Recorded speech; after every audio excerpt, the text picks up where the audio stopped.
기도하고 또 이 자리에 나왔습니다. 오늘 오전에 하나님 말씀 보도록 하겠습니다. 디모데후서 3장 5절입니다. 디모데후서 3장 5절.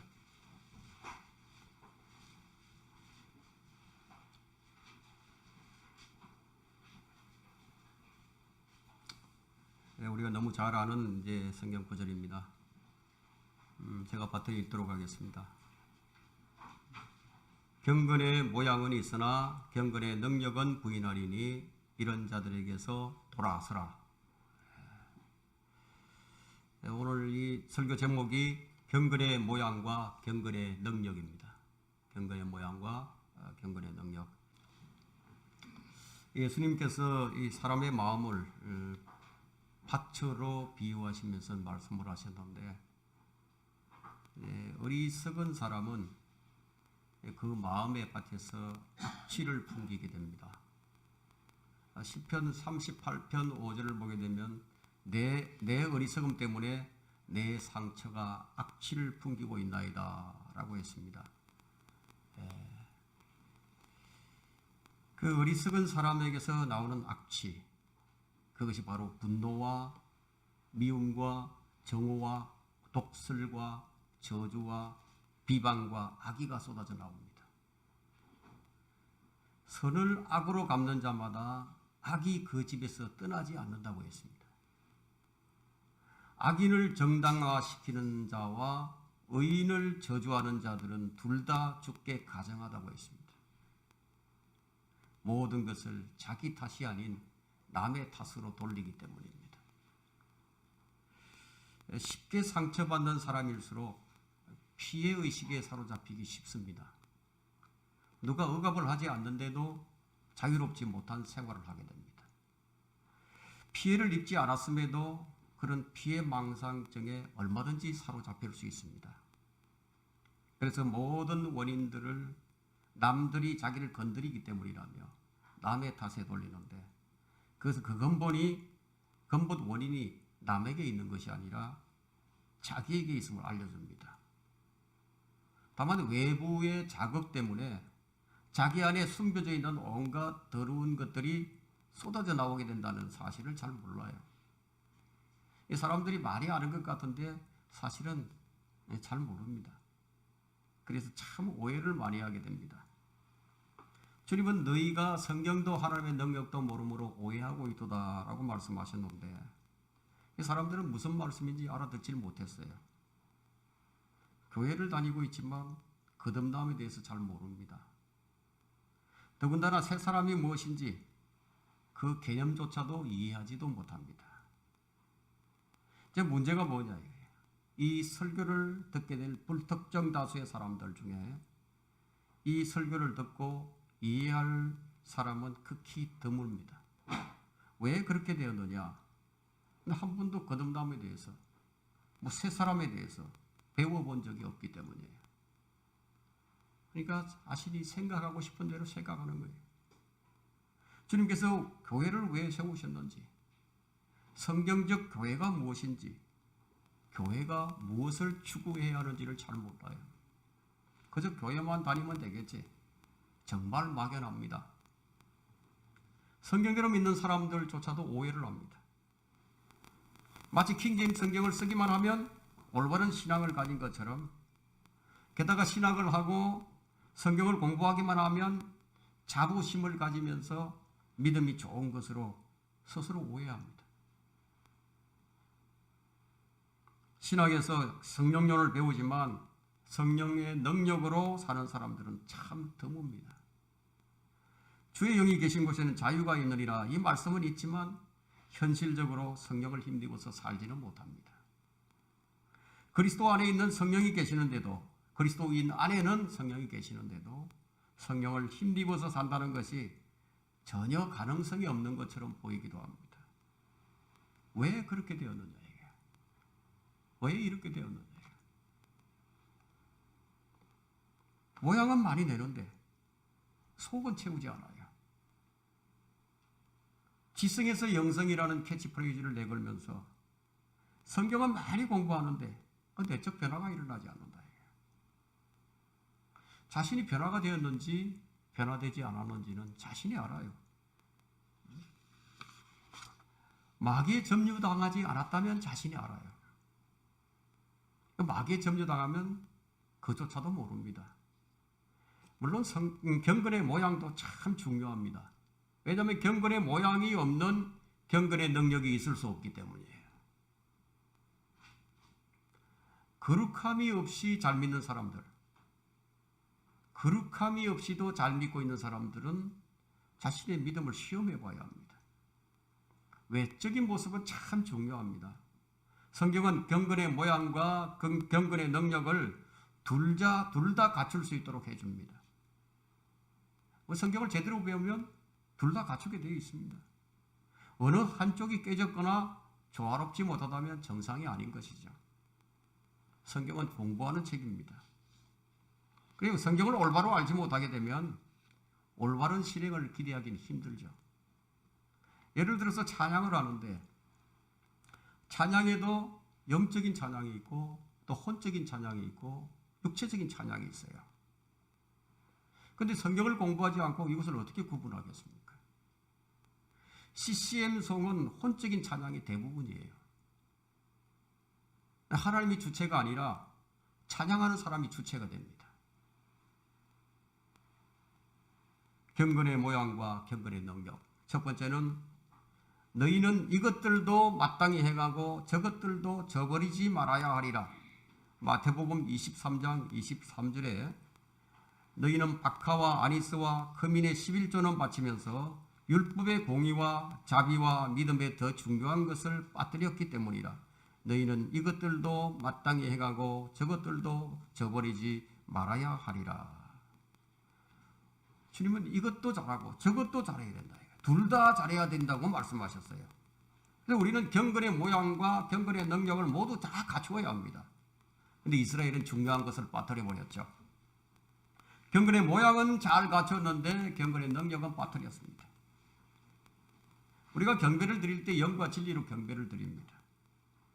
하지만 온 마음을 다해서 드리지 않는다면 경건의 능력이 없는 것이죠.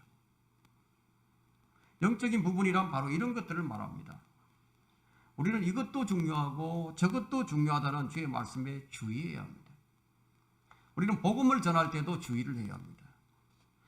내가 중요한 것을 빠뜨리지는 않았는지. 이것은 섬김에 있어서도 마찬가지예요. 주님께 헌신할 때도 마찬가지입니다.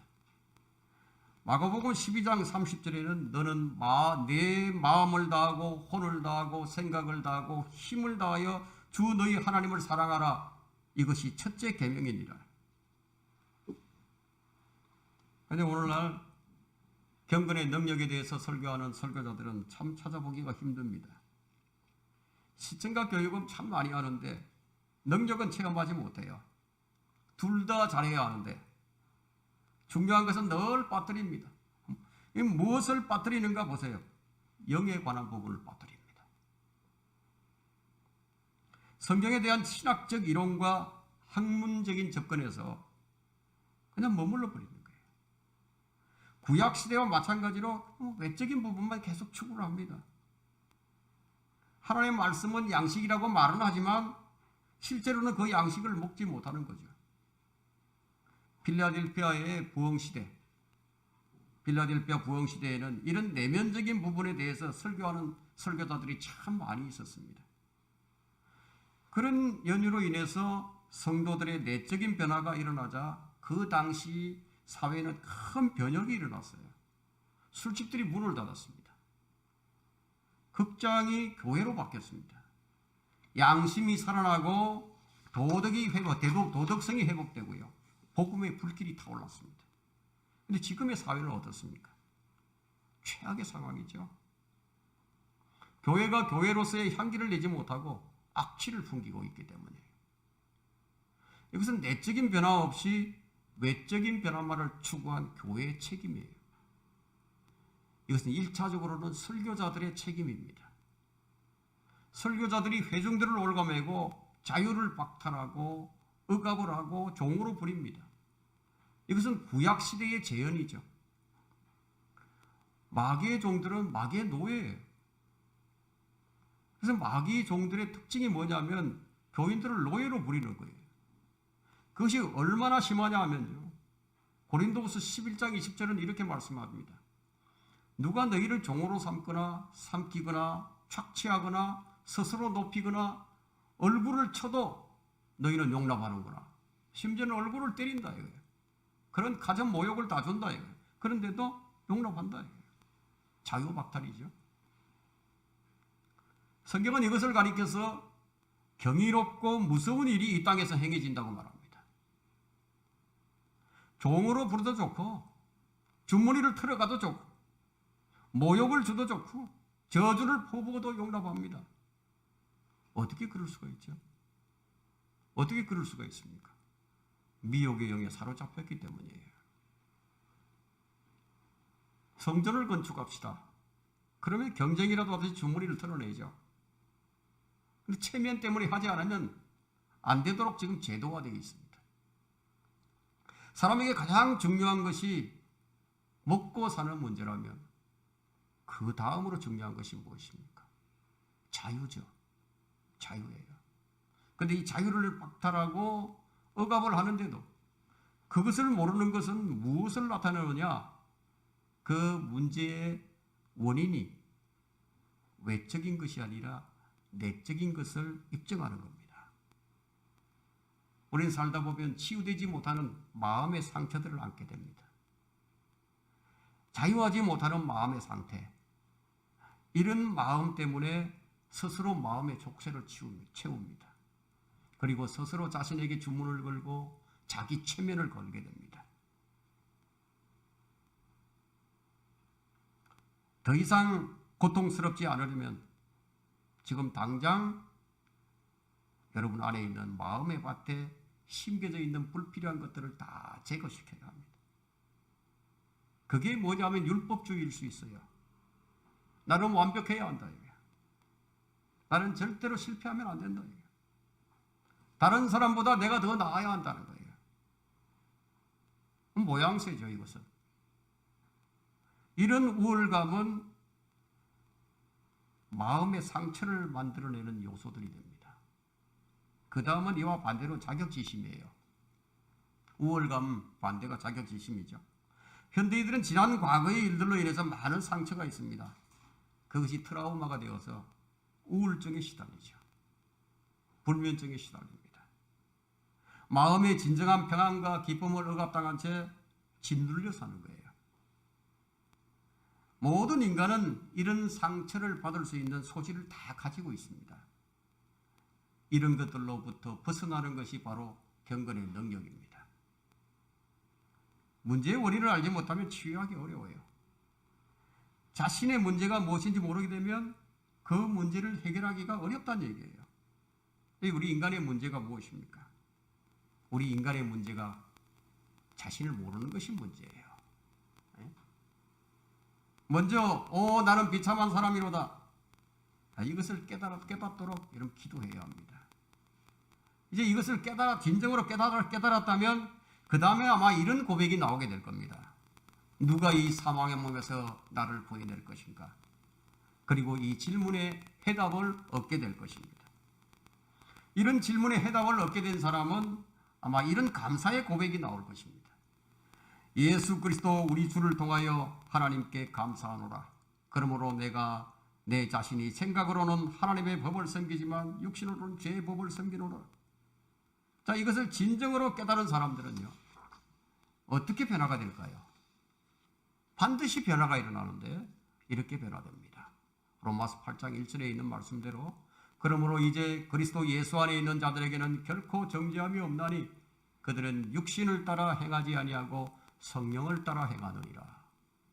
육신을 따라 행하지 아니하고 성령을 따라 행하느니라. 이렇게 변하게 됩니다. 이것이 진정한 깨달음입니다.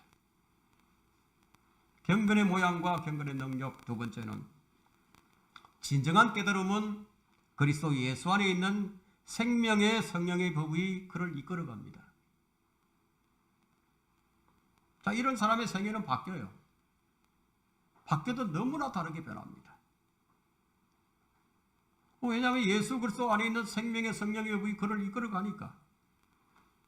여러분 어떻게 이끌어가느냐? 디도서 2장 11절을 한번 펼쳐보십시오.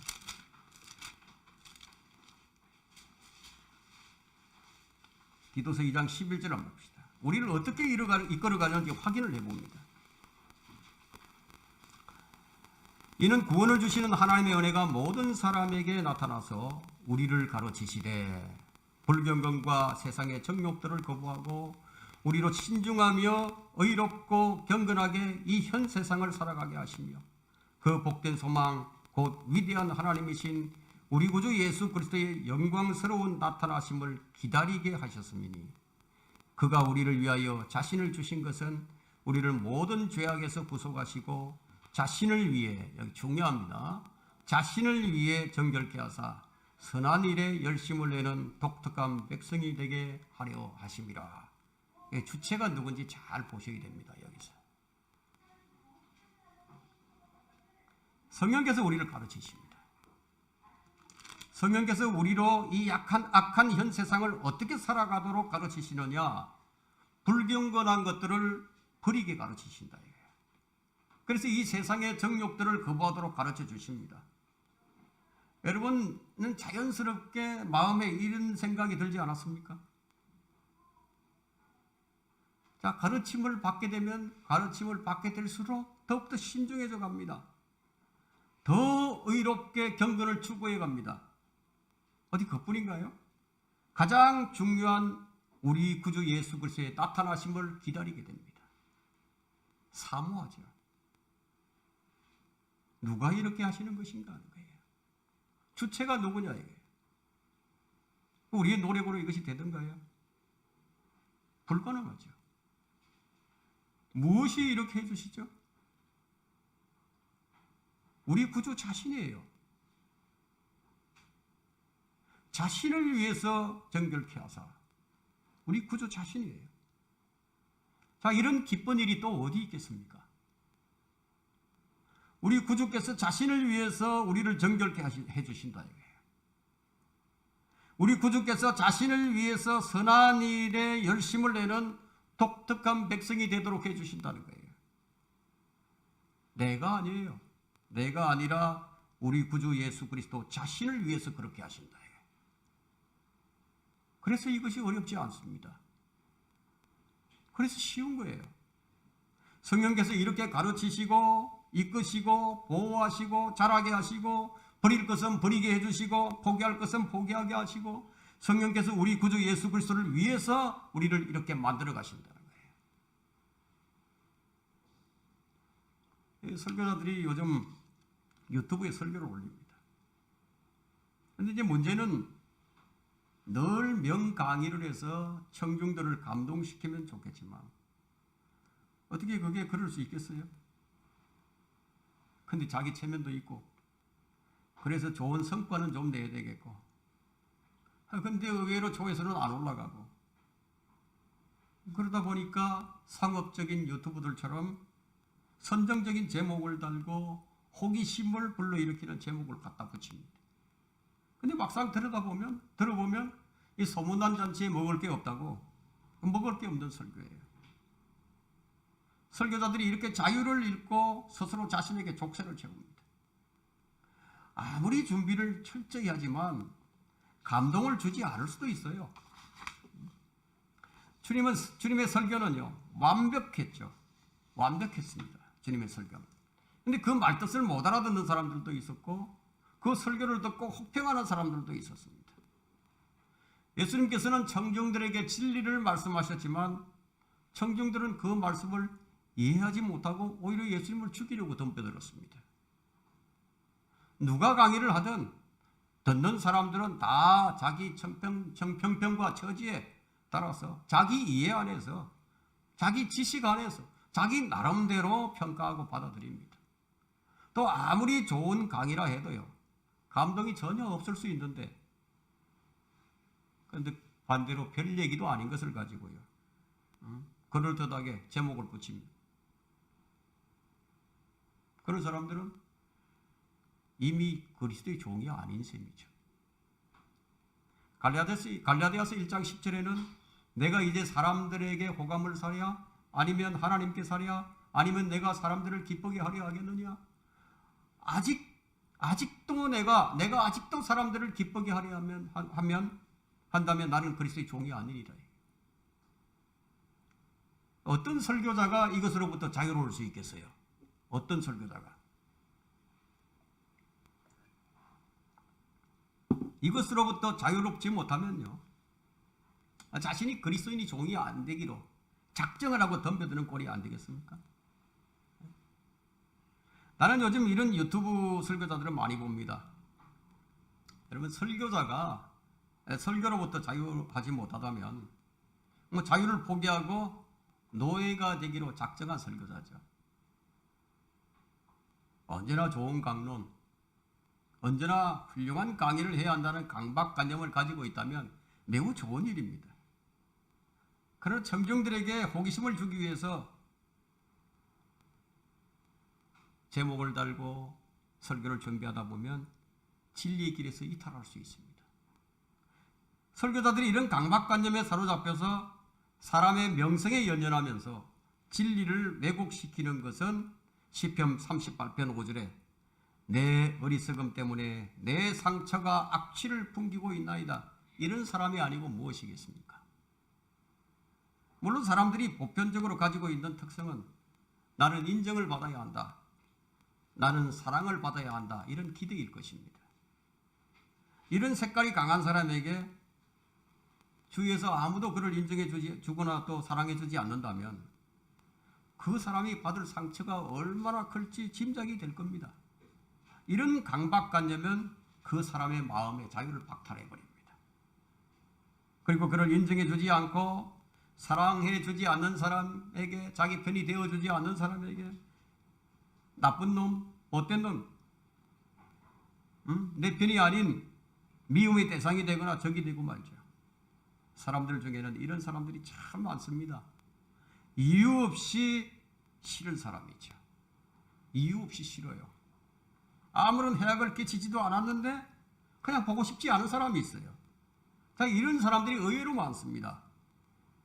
심리학자들은 사람들의 절반 이상이 바로 이런 사람들이라고 얘기를 합니다. 절반의 사람들이 이유 없이 나를 적대시하고 미워한다는 말이죠. 냉전시대가 왜 생깁니까? 왜 좌파 우파가 생기죠? 왜 보수와 진보 이렇게 나누어지는 것이 바로 이 점을 입증하는 것입니다. 특히 목사라고 하는 사람이 이렇게 한다면요, 자, 그 교회는 어떻게 됩니까? 사랑이 아닌 눈치를 보면서 목사의 눈에 들기 위해서 노력을 하게 될 것이고, 그 목사는 가시나무 왕이 되어서 성도들을 찌르게 될 겁니다. 왜 목사가 성도들을 찌르죠? 왜 찔러대죠? 그 주의 종이 아니기 때문이에요. 가시나무에 찔린 사람들이 받은 상처는 그 사람의 마음의 자유를 박탈하고 평안을 불안으로 만들어 버립니다. 그 이면에는 지나치게 높은 자존감이 있습니다. 나는 인정받아야 한다는 심리가 깔려 있습니다. 이런 마음의 작용 때문에요, 성도들이 늘 상처를 입으면서 힘겹게 살아가는 거예요. 이것이 심리적인 자유 박탈이에요. 이런 내면에서 만들어내는 상처는요, 스스로 만든 억압입니다. 늘 우리가 같은 상처를 받고 있다는 것은 그만큼 우리가 상처에 길들여져 있다는 거예요. 그만큼 내면과 외면에는 우리 자신을 노예의 사슬에 묶을 수 있는 것들이 늘 상존하고 있다는 얘기입니다. 통상적으로 우리가 받는 상처들은 어느 정도 이미 결정이 되어 있어요. 우리가 속상하고 심란해지는 것은 다 외부에 그 원인이 있는 것처럼 보여지지만 사실은 외부에 있는 것보다는 우리 안에 있는 경우가 훨씬 더 많습니다. 외부에 일어나는 현상들은요, 그 상처를 주는 그런 재료들로서 자극만 제공해 줄 뿐입니다. 사실 어느 누구도 우리의 감정과 직접적인 원인이 될 수 없어요. 다만 우리의 감정을 건드리죠.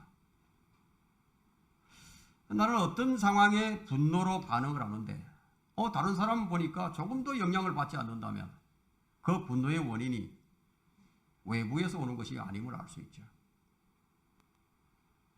문제의 씨앗은 외부에 있는 것이 아니라 내 안에 있는 거예요. 분노는 사실상 자기 내면의 문제예요. 분노의 원인은 외부의 자극에 기인하기도 하지만 사실 우리 내부의 불안정으로부터 시작이 됩니다. 우리 내면이 평화롭고 고요하다 이거예요. 안정하다 이거예요. 안정되어 있다 이거예요. 온유하고 고요한 영으로 잘 단장이 되어 있다 이거예요.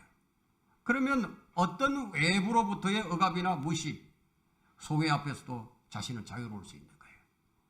그 그리스도인은 고요하고 온유한 영으로 자신을 단장시켜야 합니다. 자, 이런 연유로 인해서 성경은 자신의 내면을 지금 어떻게 고요하고 온유한 영으로 단장하라고 말씀하시는 거예요. 베드로전서 3장 4절이죠. 오직 마음에 숨겨진 사람을 썩지 아니하는 것, 우리 속사람이죠. 썩지 아니하는 것, 곧 온유하고 고요한 영으로 단장할지니 그것은 하나님 보시기에 매우 값진 것이니라. 우리가 우리 내면을, 우리 자신을 온유하고 고요한 영으로 단장하는 것이 하나님 보시기에 얼마나 값진 것인지 베드로전서 3장 4절이 말씀하고 있죠. 그리스도인이 쉽게 화가 나고 우울해지는 것은요, 그만큼 자기 욕심이 많아서일 가능성이 큽니다. 최고가 되고자 하는 사람일수록 분노와 우울함으로 자신을 올가매게 될 겁니다. 그는 아직 자신의 내면을 온유하고 고요한 영으로 단장하지 못한 사람이에요. 그리고 아직 자기 자신을 부인하는 것이 무엇인지를 모르는 사람이에요. 자기 부인이 없이는 이런 내면의 문제를 해결하지 못해요. 자기 부인이 있어야 합니다. 그것이 언제나 전제가 되어야 됩니다. 사실 우리가 주님을 섬기고 주님을 따른다고 하지만 외면적으로는 주님을 따르고 섬기는 것으로 보이겠지만 내면적으로는 주님을 따르고 주님을 제대로 섬기는 것이 아니다. 왜냐하면 주의 말씀을 제대로 이해하지 못하고 오해하고 있기 때문에. 주님은 나를 따라오려거든 어떻게 하라고 그랬죠? 누구든지 나를 따라오려거든 자기를 부인하고 날마다 자기 십자가를 지고 나를 따르라. 주님은 이렇게 말씀하시는데 사람들은 이걸 오해합니다. 그래서 주님께서 너희가 성경도 하나님의 능력도 모르므로 오해하고 있도다 라고 말씀하시면서 지금 잘못된 섬김을 적시하시는 거예요. 너 잘못됐다 이거예요. 그들은 늘 말씀을 읽고 늘 기도 생활을 하면서 경건의 훈련을 쌓고 있다 이거예요. 자기의 온전한 법을 직시하고 있다고 자신 스스로 생각하겠지만 사실은 그것은 외면적으로 보이는 것일 뿐이다 이거예요. 내면적으로 주님이 말씀하신 대로 자기를 부인하고 날마다 자기 십자가를 지고 이 말씀을 지키지 않는다 이거예요. 만약에 이 말씀을 정말 지켰다면 그 사람은 반드시 내적인 변화가 일어났을 겁니다. 지금보다 성경을 더 많이 오해하고 하나님의 능력을 더 많이 오해하는 시대는 역사상 없었어요. 경건의 모양과 경건의 능력. 세 번째는 성령의 법을 따라야만 육체의 연약함을 이깁니다. 경건의 모양은 외적인 영역이지만 경건의 능력은 내적인 영역이에요. 경건의 모양이 없이 어떻게 경건의 능력이 있을 수 있겠습니까? 그것은 불가능한 일이에요. 하지만 이 경건의 모양도 참 대단한 것인데요. 경건의 능력은 없을 수 있다는 거예요. 완벽을 말하는 게 아닙니다. 말하자면 성령께서 안 계신다는 거예요. 그게 경건의 모양이 있어서 예배도 있습니다. 그리고 설교자도 있고 성경도 있어요. 열정적으로 헌신하는 회중들도 있는데 하나님이 안 계신다 이거예요. 이카봇입니다. 하나님이 안 계세요. 거기에는 주님을 찬양합니다. 주를 찬양하라. 좋으신 하나님, 모든 영광을 주님께, 찬송도 부르고 성경 구절을 읽기도 합니다. 그런데 그들에게는 경건의 능력이 없습니다. 잘못을 잘못이라고 소리칠 능력이 없어요. 잘못을 보면서도 눈알만 굴릴 뿐 사실을 말할 능력이 없다 이거예요. 이들에게는 거짓말하지 않는 능력이 없다 이거예요. 정치 참여를 중단할 능력이 없다는 얘기예요. 속이지 않을 능력이 없다는 얘기예요. 아첨하지 않을 능력이 없다 이거예요. 타협하지 않을 능력이 없다는 겁니다. 이들이 가지고 있는 능력이 무엇입니까? 그들이 가진 능력은 고작 술, 담배를 끊을 정도의 능력, 그 정도만 있을 뿐이다. 온갖 불법을 저지르면서 그리고는 경건의 능력을 주장을 합니다. 그 마음은 온통 시커먼 색으로 도배되어 있는데 이런 자들을 가리켜서 성경이 뭐라고 말씀하시죠? 오늘 본문 3장 7절을 보시면 항상 배우나 진리의 지식에 결코 이룰 수 없느니라. 항상 배운다. 여기에는 바른 성경도 있고 바른 교리도 있어요. 신학교도 있고 출판사도 있습니다. 그런데 경건의 능력이 없어요. 공부는 계속합니다. 끊이지 않아요. 돈을 내면서 항상 배우는 사람들이 너무나 많이 있습니다. 성경을 가르치는 교수들도 있습니다. 그런데 진리의 지식엔 이르지를 못합니다. 왜냐? 경건의 능력이 없기 때문이에요. 모든 것들이 다 돈과 연관이 되어 있습니다. 이런 사람들을 볼 때 누가 생각이 납니까? 베드로가 마술사 시몬에게 너는 돈과 함께 망하라 이런 말이 떠오르지 않습니까? 항상 배우나 결코 진리의 지식에 이룰 수 없다. 정말 열심히 그리고 지속적으로 성경을 공부합니다. 참 잘하는 일입니다. 그런데 그것이 무엇과 연결이 되느냐? 그것을 주목해야 합니다. 이익을 경건이라고 생각하는 것이죠. 돈을 너무너무 사랑하다 보니까 마음이 부패해버렸습니다. 그것이 무엇이든지 돈과 돈 타령을 한다. 그것도 돈을 전혀 말하지 않는 것처럼 위장을 하면서 양들의 주머니를 털어내죠. 성경은 이런 자들을 가리켜서 8절 오늘 본문 8절 중간에 보면요.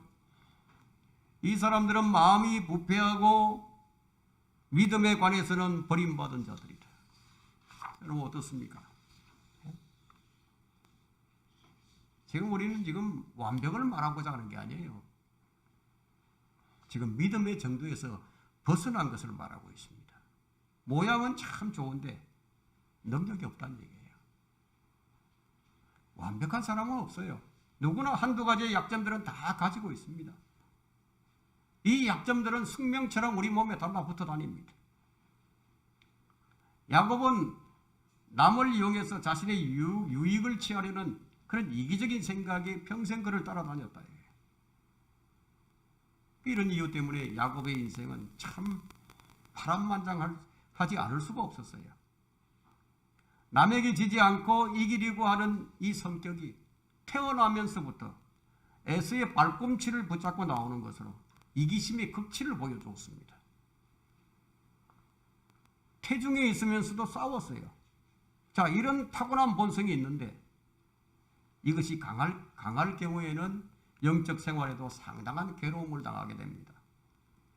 구원받기 전, 주의 영이 내주하시기 전에는요, 참 크게 심각하지 않았던 문제들이었는데, 별로 관심도 없는 그런 문제들이었는데, 이제 주의 영이 내 안에 거하면서부터 그것이 이제 문제가 시작되는 거예요.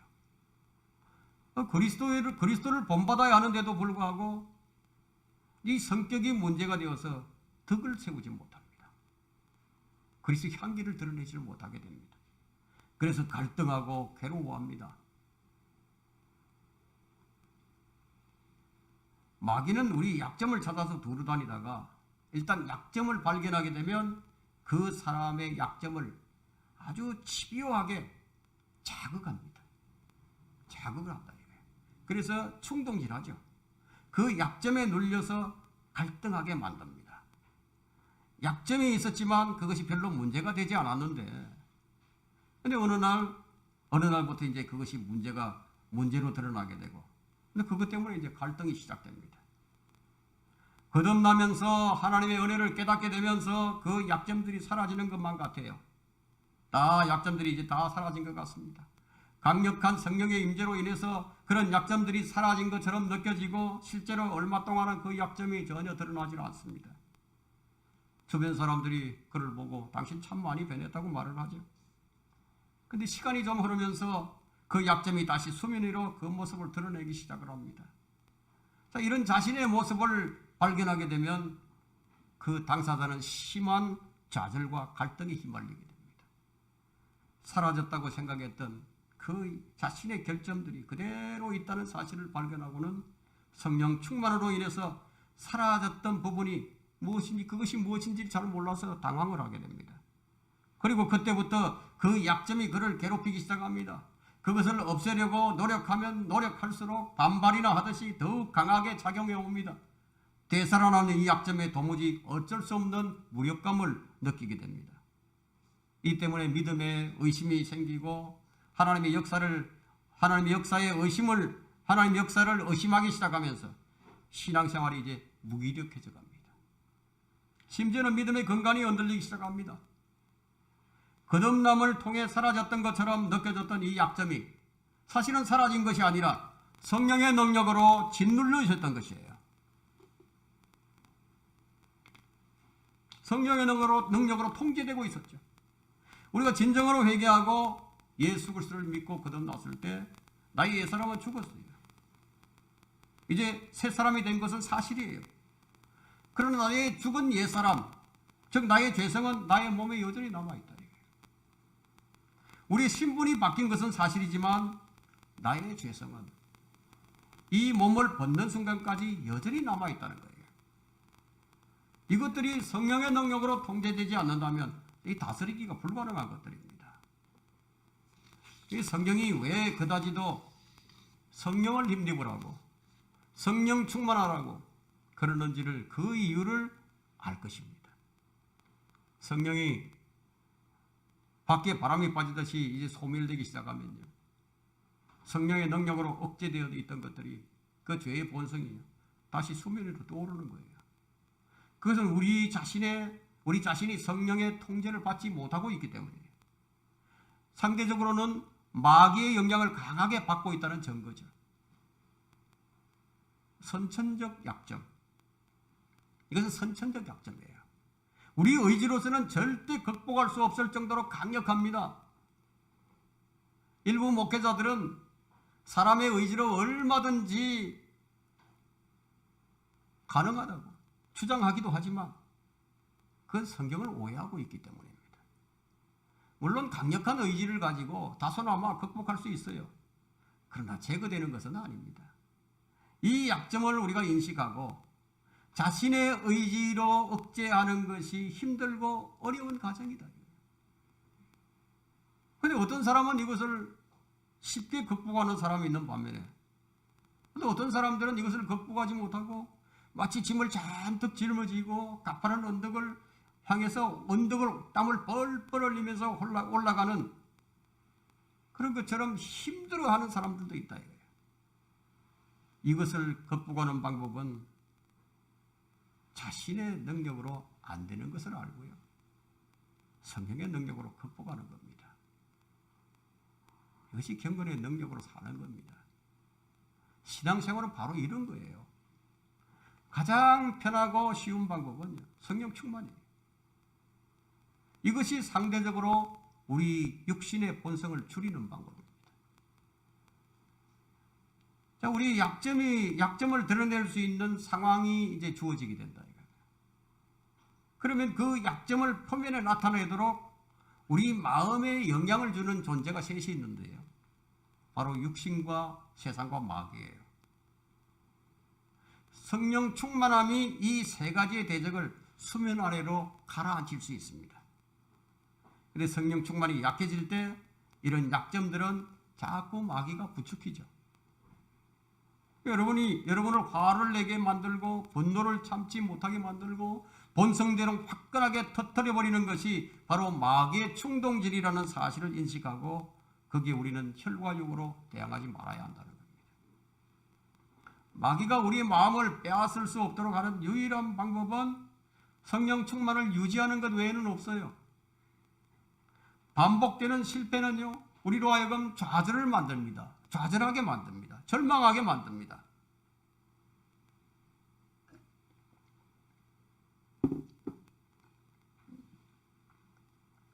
주님께 가까이 다가서지 못하도록 소극적으로 만드는 것이 마귀가 바라는 거예요. 우리가 실수하고 비록 잘못을 하더라도 우리는 늘 주님을 바라봐야 됩니다. 우리는 주님과 멀어지지 않게 해야 됩니다. 한없이 용서해 주시는 주님을 다시 의지하고 새 힘을 얻어야 한다. 비록 실수하고 문제를 반복하는 죄인들일지라도 그래도 주님을 바라보는 시선을 가져야 한다. 이것이 성령 충만할 수 있는 비결이에요. 주님 바라봐야 된다. 우리가 성령의 도우심을 통해서 일시적으로 그 악습에서 벗어나서 자유함을 맛보았다면, 자, 우리는 그런 상태를 늘 소망하면서 성령의 능력을 힘입어 그 약점에서 벗어나려고 시도를 해야 한다는 겁니다. 우리 몸에 밴 습관들이 있어요. 몸에 배 있는 습관들. 이거 좀처럼 이게 참 벗어버릴 수 없어요. 그래서 그런 것들은 더 많은 노력이 필요하겠죠. 습관은 의식을 가지고 그 행동을 억제해야만 차츰 사라지기 시작을 합니다. 어느 날 갑자기 싹 사라지는 게 아니에요. 아주 미세하게 우리 의식에서 점차적으로 약해지면서 사라져갑니다. 그러나 근본적으로 제거되는 것은 아니기 때문에 평생을 성령의 인도함을 받으면서 살아야 합니다. 성령으로 충만할 때는 그런 악한 습관들, 악한 생각들, 이런 것들 생각조차 떠오르지 않게 됩니다. 성령 안에서의 진정한 평안과 기쁨을 아주 진하게 맛을 본 사람이라면 그 맛을 잊을 수가 없어요. 못 잊어요. 결코 잊을 수 없습니다. 그래서 늘 성령을 따르기를 갈망을 하죠. 그것을 유지하기 위한 모든 방법들을 성경에서 찾아서 실행하려고 자원함으로 나서게 됩니다. 이런 체험적인 신앙이 아닌 사람은요, 모래 위에 집을 짓는 사람과 같아서 조그만 마귀의 시험에도 쉽게 무너져 버립니다. 하나님의 은혜 안에서 머물기를 애쓴다면 성령 안에서 내적인 변화가 열매로 드러나게 될 것입니다. 참 이것이 초기 단계로 들어가는 것이 참 힘들어요. 마귀는 우리가 실수할 때마다 우리에게 그 책임을 물어요. 그래서 마귀는 그 죄책감에서 우리가 벗어나지 못하게 만들거나 아예 그 죄책감을 못 느끼도록 영향력을 행사를 합니다. 이런 생각들을 물리치지 않는다면 이중성을 가진 자신이 점점 미워지죠. 그러면서 주님으로부터 점점 멀어지기 시작합니다. 그래서 성경은 여러 가지 생각과 하나님을 아는 지식을 거역하여 스스로 축켜세워 높아지는 것들을 다른 곳이 아닌 바로 내 안에 있다고 얘기합니다. 이 모든 것을 사로잡아서 그리스도께 복종시킬 때 비로소 성령의 인도함을 받게 되는 것입니다. 바울은 자신의 내면을 발견하고 이렇게 고백을 합니다. 로마서 7장에서 자신 안에 선을 행하려는 마음은 있으나 육신으로는 죄를 짓는다고 고백을 합니다. 이 마음으로는 하나님의 법을 쫓지만 육신으로는 죄의 법을 쫓고 있다고. 사실 이것이 우리가 겪는 실체예요. 그런데 이런 이중적인 법에서 자유하려면 성령의 법을 따르는 것입니다. 이것은 성령의 일들을 생각하는 것이라고 로마서 8장 5절에 말씀합니다. 육신을 따르는 사람들은 육신의 일들을 생각하나 성령을 따르는 사람들은 성령의 일들을 생각하느니라. 바로 성령의 일들을 생각하는 것. 여러분 참 자유는 어디 있습니까? 고린도후서 3장 17절을 보게 되면 주의 영이 계신 곳에는 자유가 있느니라 해요. 참 자유는 어디 있죠? 성령 안에 있는 거예요. 참 자유는. 참 자유는 성령 안에서 누리는 거예요. 우리는 자유를 받았습니다. 그렇다고 우리가 이 자유를 방종으로 만들지는 말아야 합니다. 우리는 자유롭게 행할 수 있어요. 하지만 자유를 하나님의 종들로서 사용해야 할 의무도 있습니다. 성도들이 오해하는 부분이 또한 이것인데, 자유라고 하니까 무엇이든지 자신 마음대로 할 수 있는 것을 여긴다 이거예요. 예배도 빠지고 싶으면 빠지고 하고 싶으면 하고, 방종이다 이것이. 자유의 온전한 법이 있습니다. 자유에도 법이 없는 게 아니라 법이 있어요. 한번 찾아볼까요? 야고보서 1장 25절 한번 펼쳐보십시오. 야고보서 1장 25절에 그러나 자유의 온전한 법을 주시하고, 자 우리가 늘 자유의 온전한 법을 주시해야 됩니다. 그 벗어나면 안 된다 이거예요. 자유의 온전한 법을 주시하고 그 안에 계속 머물러 있는 자는, 머물러 있다면은 잊어버리는 것이 아니라 오히려 실행하는 자니 이 사람은 그 행실로 복을 받으리라. 자유의 온전한 법을 주시하고 그 안에 계속 머물러 있는 자, 그 어떤 자가 머물러 있는 자들이냐? 그것을 잊어버리지 아니하고 실행하는 자가 계속 그 안에 머물러 있는 자라는 겁니다. 우리는 자유의 온전한 법을 주시하는 데서 자유를 누려야 합니다. 어떤 신실한 성도는 연약한 지체들을 위해서 해외여행을 포기하는 사람도 있습니다. 주일이 끼어있기 때문에. 그래서 포기를 합니다. 연약한 자의 믿음을 약화시키지 않기 위해서 그렇게 합니다. 그런 자유의 온전한 법을 주시하고 그 자유를 하나님의 종들로서 사용한 사람이죠. 모두가 성숙한 사람이라면 그럴 필요가 없죠. 근데 우리 주변에는 혹시 누가 나를 바라보고 있는 사람이 있을 수도 있거든요. 연약한 사람이. 자, 자유롭게 행하면서 혹 연약한 성도를 실족시키면 안 되겠죠. 그렇게 돼서는 안 되겠죠. 그래서 고린도전서 8장 9절에는 이런 말씀을 주셨습니다. 그런즉 너희의 이러한 자유가 어떻게 해서든지 약한 사람들에게 그치는 것이 되지 않도록 유의하라. 유의하라. 성도들 중에는 아직 성장하지 못한 지체들이 참 많습니다. 연약한 지체들이. 그런 사람들은 자유의 온전한 법을 잘 몰라서 아주 자주 실수를 합니다. 그렇다고 그 사람들이 악의를 품고 하는 일이 아니지 않습니까? 우리는 이런 이유 때문에 서로 용납을 해야 합니다. 서로 한 몸의 지체가 분명하지 않습니까?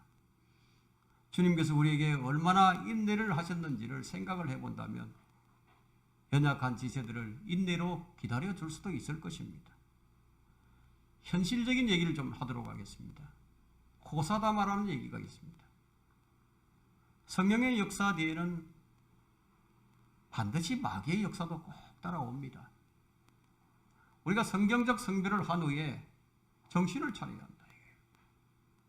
여리고 정복 후에도 그랬고 히스기야의 부흥 후에도 그랬고 꼭 영적 승리 뒤에 찾아오는 것이 바로 마귀예요. 교회가 바로 서지 못하도록 방해물과 걸림돌을 놓습니다. 그런데 그 방해물과 걸림돌을 놓는 사람이 내가 되어서는 안 된다는 거예요.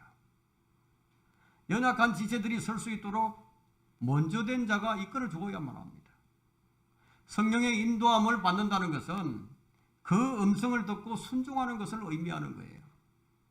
로마서 8장 13절에 바로 이런 부분에 대해서 언급하고 있는데 너희가 육신을 따라 살면 죽을 것이나 성령을 통하여 몸의 행실을 죽이면 살리라. 우리 옛 본성이 일어나려고 할 때 즉시 성령의 음성을 듣고 그 음성에 따라 행동하는 거예요. 성령께서 우리에게 음성을 들려주시는 방법이 양심을 통해서도 들려주시죠. 또 말씀을 통해서도 들려주십니다. 우리가 하나님의 뜻에 따라서 행동을 하게 될 때 즉시 그 마음에 기쁨이 넘쳐납니다. 왜냐하면 성령 안에는 의와 화평과 기쁨이 있기 때문이에요. 이 기쁨으로 인해서 우리의 부정적인 요소들이 잠재워지고 힘을 쓰지 못하게 되는 거예요. 그러나 죄성이 완전히 제거되는 것이 아니기 때문에 이 과정은요, 이론적으로는 단순합니다. 근데 실제로는 그게 쉬운 일이 아니에요. 그러나 그 과정이 다소 힘들고 어려움이 있다고 해도 우리는 그 길을 힘쓰고 애를 써야 합니다. 그렇지 아니하면 성령의 인도함을 받지 못하게 됩니다. 감나무 밑에 앉아서 감이 입으로 떨어지기를 누워 기다려봐야 안 떨어집니다. 성령께서 강제하지 않으신다는 거예요. 이것이 바로 경건의 훈련이에요. 훈련. 성령을 따르는 훈련을 해서 성령을 따르는 것이 어떻게 우리 몸에 배워야 된다. 자연스럽게 나오도록 습관적으로 움직이듯이 그렇게 될 때까지 훈련이 되어야 하는 겁니다. 우리에게 많은 약점들이 있다고 해도 성령을 통해서 이것들을 적절히 통제하고 억제할 수 있으므로 없는 것처럼 편안하게 지낼 수가 있는 거예요. 아마 여러분들 가운데 그런 분들이 있을 겁니다. 아주 편안하게 없는 것처럼. 가끔 옛 본성이 다시 수면 위로 솟아올라서 충동질을 하지만 즉시 억제하고 성령 충만을 유지함으로써 결국 승리하는 삶을 살게 되는 겁니다. 이런 충동적인 요소들이 작동하려고 할 때 우리 주님께 기도해야 돼요. 성령의 인도함을 구하고 주님 뜻에 내가 순종하겠다는 그런 의지를 표명함으로써 도와달라고 기도하면 되는 거예요. 주의 은혜를 구하라고 했습니다. 말씀을 정리하겠습니다. 12절에 보면 실로 그리스도 예수 안에서 경건하게 살고자 하는 모든 사람은 박해를 받을 것이라. 그러면 나는 하나님을 위해서 살겠다 이거예요. 나는 하나님을 좋아하시는 것을 좋아하고 또 하나님께서 사랑하시는 것을 사랑하고 하나님께서 미워하는 것을 미워하면서 살겠다. 자, 우리 이런 마음의 결단을 가졌다면 참 잘한 일이에요. 그렇다면 박해를 받을 각오도 기꺼이 하십시오. 진짜 믿는 사람들은 박해에 대한 두려움이 없어요. 주님께서 참으로 믿는 자를 보겠느냐 말씀하셨는데 그 말씀하신 자들이 누구예요? 참으로 믿는 자, 경건의 능력으로 사는 자들이 그리스도를 위해서 살고자 하고 주님을 기쁘시게 하고자 하는 한 세상과 함께 살 수가 없어요. 마귀를 기쁘게 할 수도 없어요. 항상 결정은 앞에 놓여 있습니다. 믿음으로 살 것인가? 아니면 믿음을 포기할 것인가? 항상 결정은 내 앞에 놓여 있어요. 13절을 보시면 악한 사람들과 사기꾼들은 더욱 악해져서 속이기도 하고 속기도 하리라. 이런 작용들은 영의 세계에서도 이루어진다는 겁니다. 성경은 속지 말라고 말씀하시죠. 아무도 너희를 속이지 못하게 하라고 말씀하시죠. 아무도 자신을 속이지 말라고 말씀하시죠. 그런데 이제 자신을 속이는 것이 일상이 되어버렸습니다. 한 사람이 무엇을 말하면 다른 사람이 그건 아니라고 말을 합니다. 그런데 두 사람 다 성경을 인용하면서 말을 합니다. 누구 말이 맞는 거예요? 둘 다 자기에게 유리하게 성경을 인용을 합니다. 서로가 옳다고 여러분 성경에서 얼마든지요 그럴듯한 변명들을 찾아낼 수가 있습니다. 코에 걸면 코걸이, 귀에 걸면 귀기울이 얼마든지 만들 수 있다 이거예요. 얼마든지 가장할 수도 있어요. 포장할 수 있어요. 다른 사람을 사랑하지 않는데 사랑하는 것처럼 할 수 있다 이거예요. 상대방이 그렇게 생각 들도록 만들 수도 있다는 거예요. 그 사람의 말을 찬양하게 만들 수도 있고 그 사람을 위해서 위험한 투자를 하게 만들 수도 있습니다. 자신을 마치 대단한 사람으로 생각하도록 만들 수도 있다 이거예요. 그러나 경건의 능력이 없는 경건의 모양은 이처럼 사람들을 파멸과 멸망의 길로 이끄는 겁니다. 15절을 봅니다. 15절에 네가 어릴 때부터 네가 성경을 알았으니 그 성경은 너로 그리스도 예수 안에 있는 믿음으로 인하여 구원에 이르도록 지혜롭게 할 수 있느니라. 성경이 너로 지혜롭게 할 수 있다. 그렇게 말하는 성경이 있는 반면에 5절 보시면 경건의 모양은 있으나 경건의 능력을 부인하는 데서 돌아서라고 성경은 명령합니다. 우리에게 중요한 것, 경건의 모양과 경건의 능력, 이 둘 다 중요한 것입니다.